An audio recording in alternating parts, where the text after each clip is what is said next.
I was sitting on the couch when my 15-year-old daughter smiled at her phone.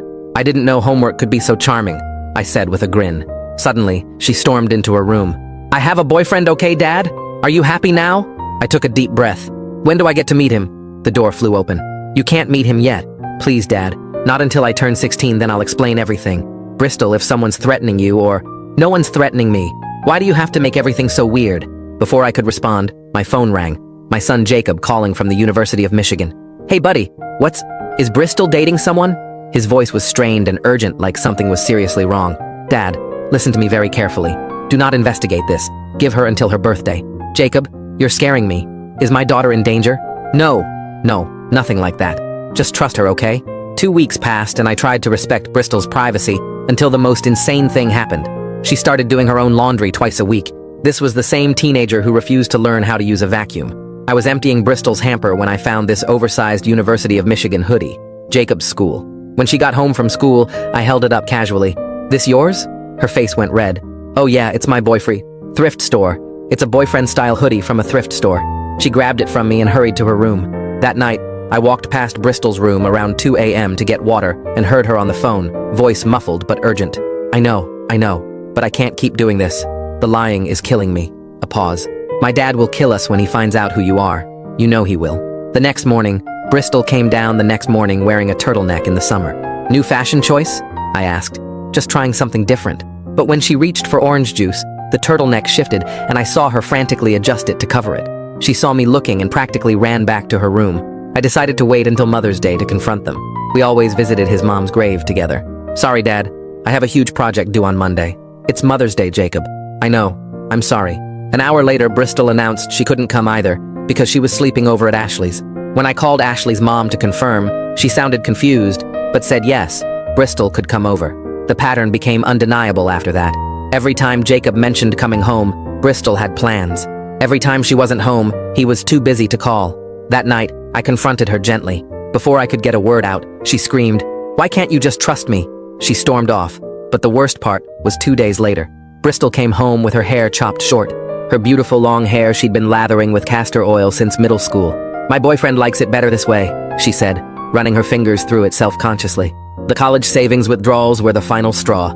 $300 transferred to her checking account, and all the charges showed up near Jacob's campus. When I asked, she claimed it was for SAT prep, but couldn't look me in the eye. That's how I spent Mother's Day driving to Michigan. Jacob's apartment was off campus. I knocked, my heart pounding. Jacob opened the door, and his face went white. Dad, we need to talk about Bristol. That's when I heard her voice from inside. Is that the pizza? Standing behind him was Bristol in a slinky bathrobe barely covering her body and messy makeup. We all stood there in silence. Dad, Jacob started. Remember, this is legal.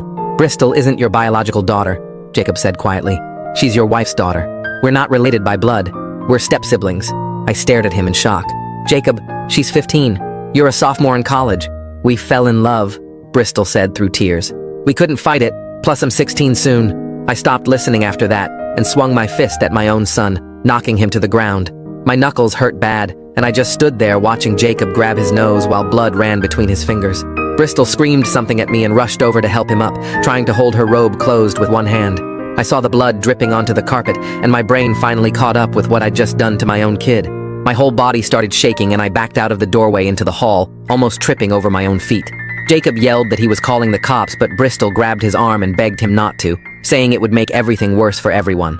I told them both this wasn't over and turned around to leave before I did something else stupid. The walk to my car felt like a dream, and I fumbled with my keys 3 times before getting the door open. Driving home, my hands wouldn't stop shaking on the wheel, and I kept seeing Bristol in that tiny robe standing behind my son.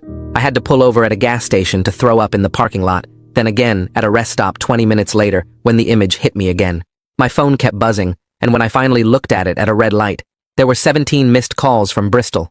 I turned it off and kept driving. When I got home, I just sat in the driveway for 10 minutes before going inside. The house was dark and empty, and I dropped onto the couch without turning on any lights. I couldn't sleep at all that night, just sat there staring at nothing and trying to figure out what to do.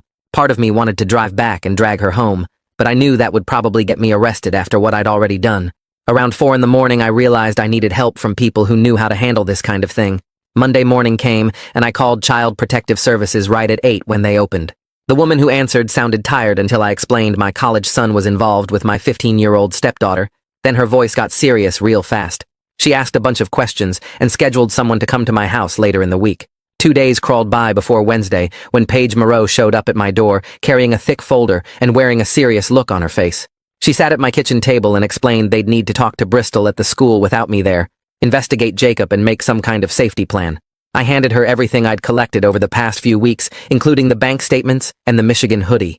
That evening after she left, I sat at my computer for hours, making a timeline of everything I'd noticed going back months.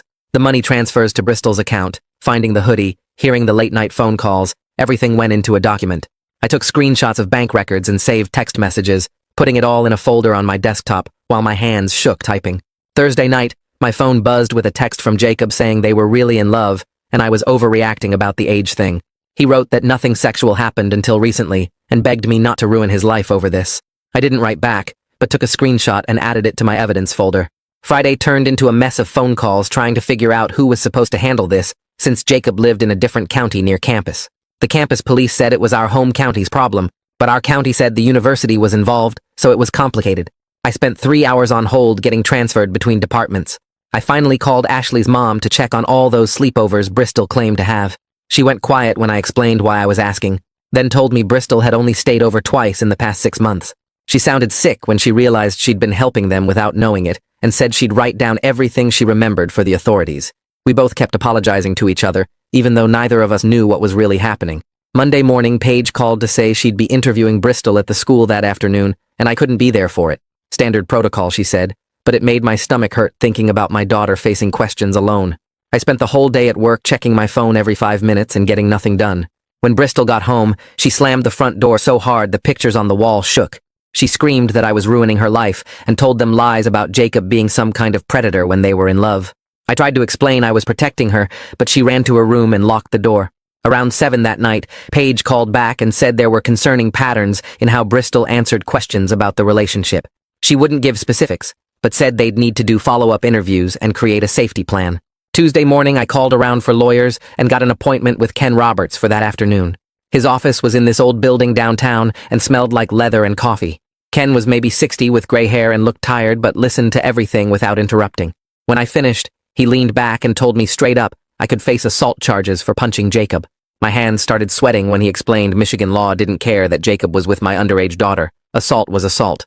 But he also said we could file for a protective order to keep Jacob away from Bristol since she was a minor. The paperwork took 2 hours, and my hand cramped from writing the same information over and over. Ken made copies of everything and said he'd file it tomorrow morning. Wednesday he called to say the order was filed, but warned me to document everything and avoid any contact with Jacob. He said my punch could actually help Jacob's defense lawyer argue I was violent and unstable.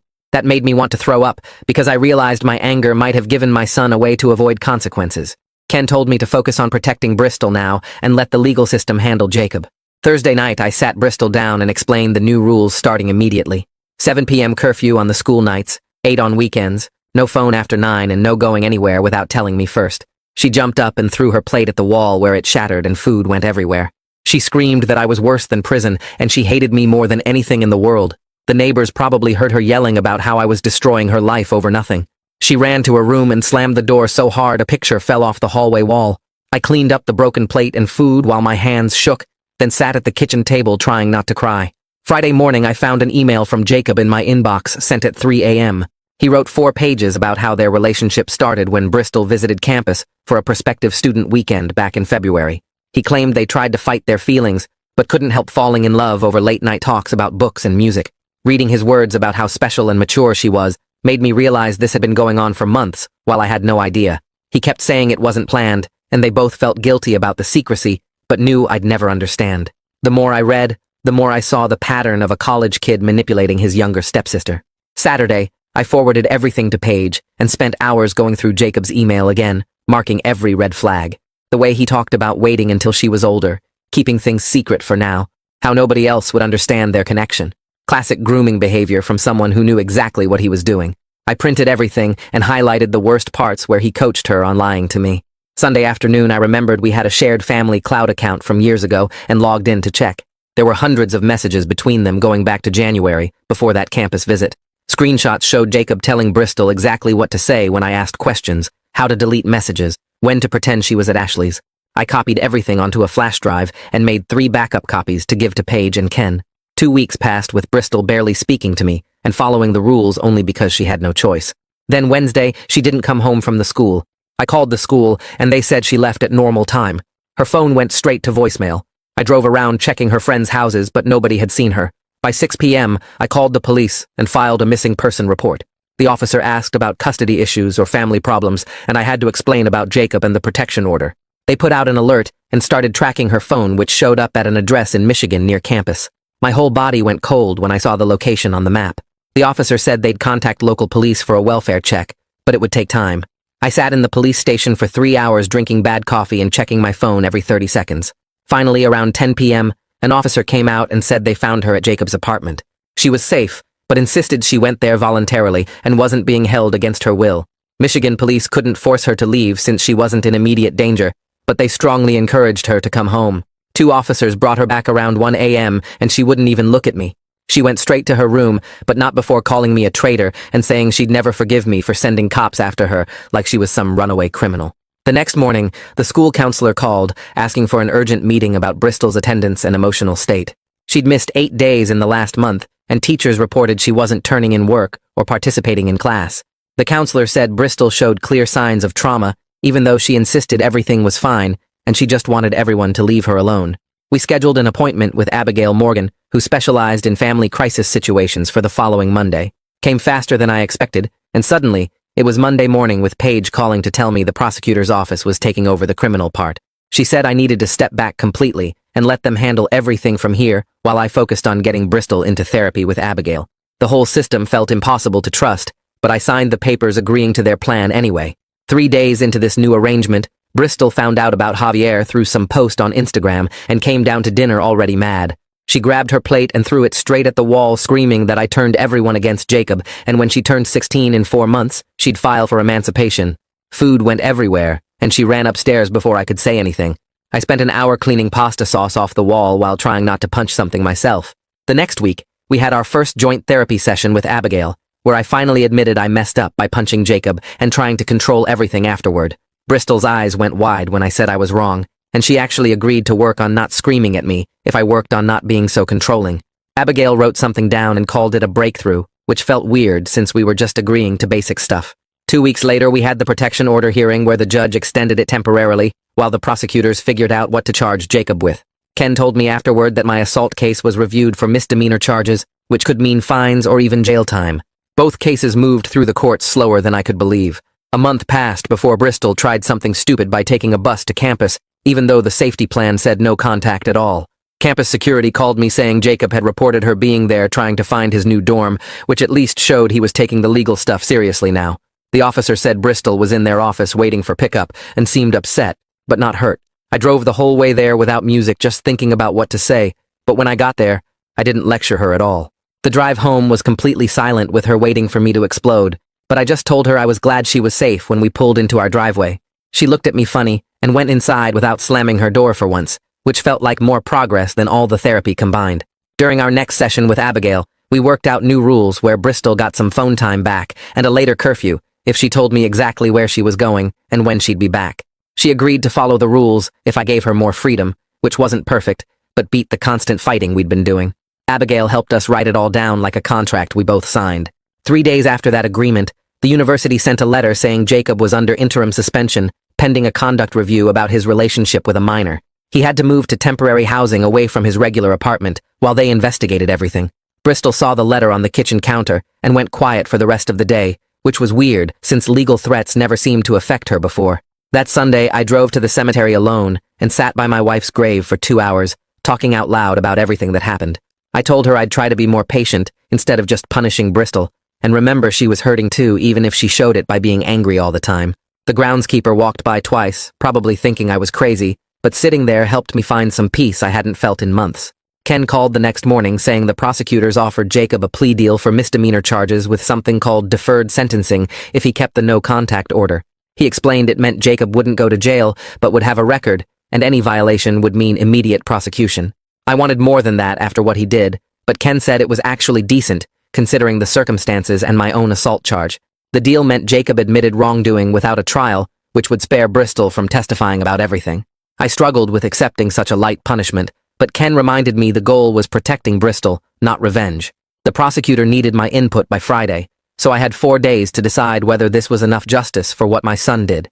Bristol didn't know about the plea deal yet, and I wasn't sure when or how to tell her since she still defended Jacob sometimes, even after everything.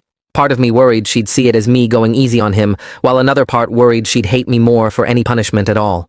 Wednesday, I called Ken back and agreed to support the plea deal, even though it felt like letting Jacob off easy for grooming and manipulating his stepsister.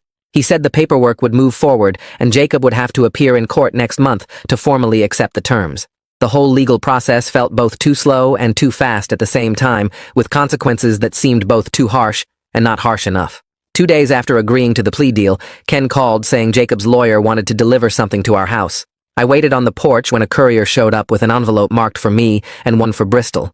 Mine contained a handwritten letter from Jacob on legal pad paper, 3 pages of neat printing I recognized from years of homework help. He wrote about taking full responsibility for pursuing Bristol, acknowledging the age gap made it wrong no matter what he felt. He didn't ask for forgiveness or try to explain anything away. He just stated facts about maintaining the no-contact order and respecting boundaries going forward. The letter felt different from his earlier messages, less defensive and more accepting of what he'd done. Bristol came home from the school and saw the envelope with her name. She asked to read it in her room alone. I handed it over without arguing, watching her walk upstairs slowly, like she was carrying something heavy.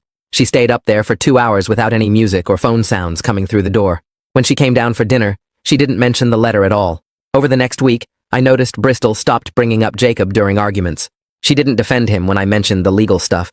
She didn't claim I was ruining true love or being unfair. During our Thursday session with Abigail, Bristol sat quietly for 10 minutes before admitting the letter made her feel confused.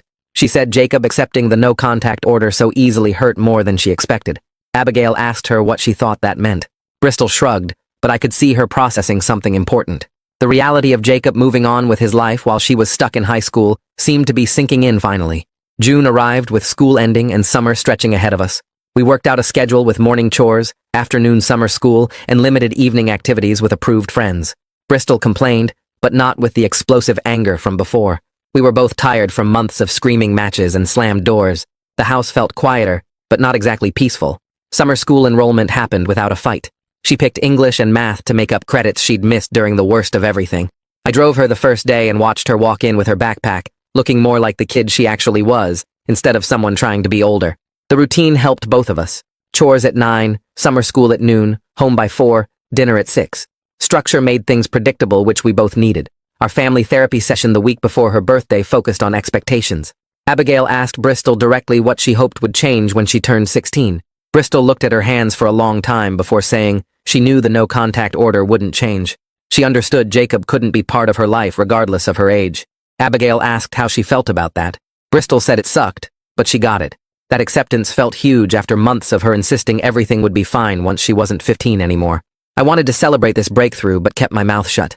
Small victories needed to stay small, or they'd turn into fights. My court date for the assault charge came up in late June. Ken had worked out the disorderly conduct plea with fines and anger management classes instead of jail time. The courtroom was mostly empty except for us, the prosecutor and Jacob sitting in the back row. I stood when the judge asked if I understood the charges. I said yes, and accepted responsibility for losing control that day. The judge sentenced me to pay $800 in fines plus 12 weeks of anger management. Jacob left before I finished the paperwork. That evening, Bristol asked if I was mad about the conviction. I told her I deserved consequences for punching someone, even Jacob. She seemed surprised by my answer. 2 nights later, I walked past Bristol's room and heard her on the phone with someone. Through the door, I heard her say she was deleting his number now. She wasn't crying or dramatic about it. The next morning, she mentioned casually during breakfast that she'd boxed up the Michigan hoodie and some other stuff. She asked if we could donate it somewhere.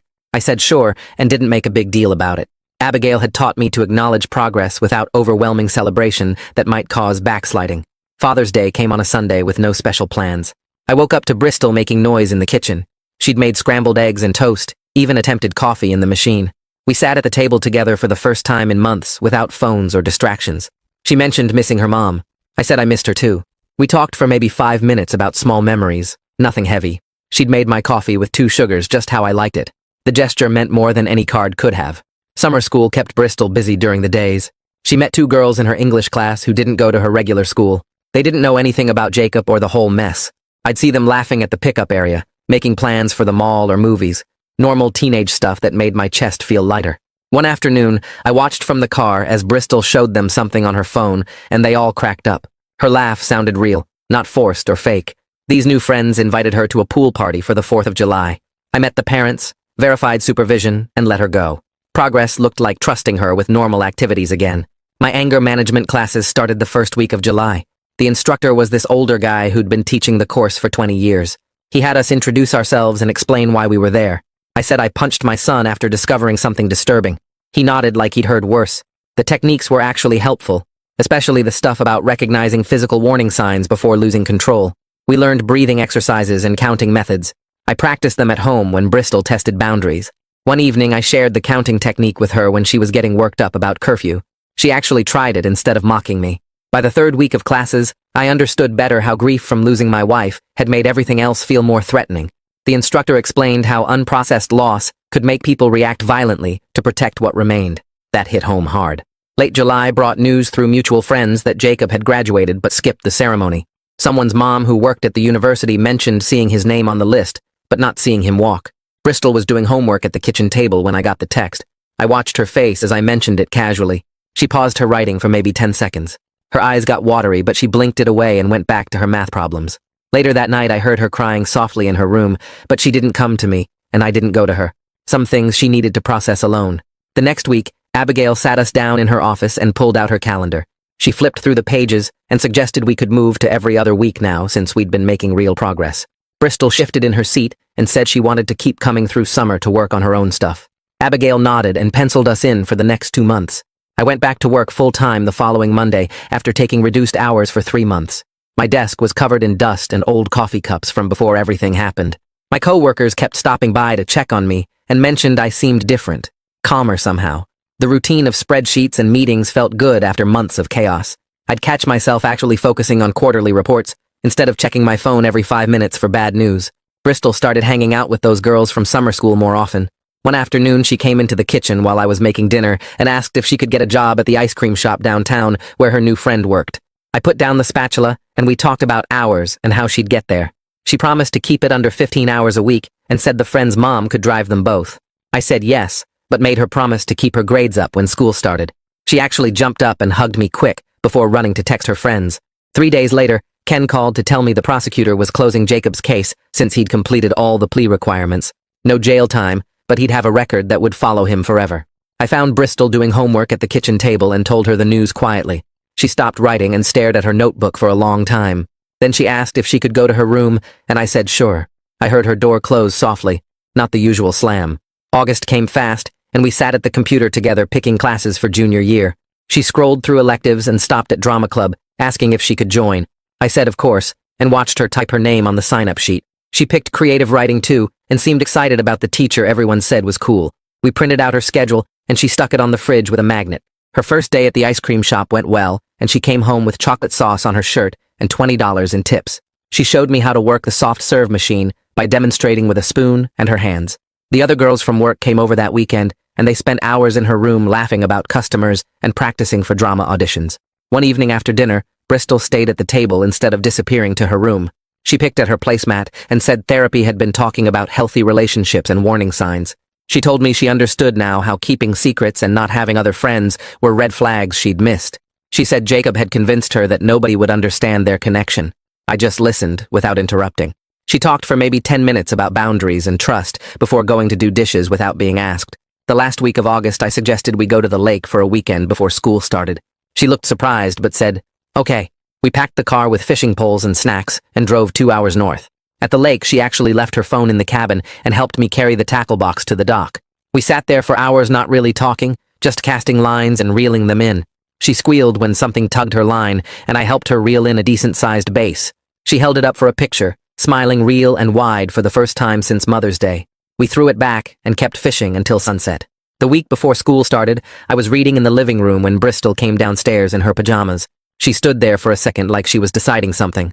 Then she walked over and gave me a quick hug. Good night. Not a long dramatic thing, just a normal daughter hugging her dad before bed. She smelled like the vanilla lotion her mom used to buy. I said goodnight and she went upstairs. We weren't fixed, and probably never would be completely. But we were still here, still trying, still a family that had survived something terrible. The next morning, she made eggs again, and we talked about her work schedule and which supplies she still needed for school. Normal stuff that felt like the biggest gift in the world. Well, that's gonna do it for now. Thanks for just being here and exploring all these curious details with me. Always enjoy sharing this time with you. Subscribe for more content like this.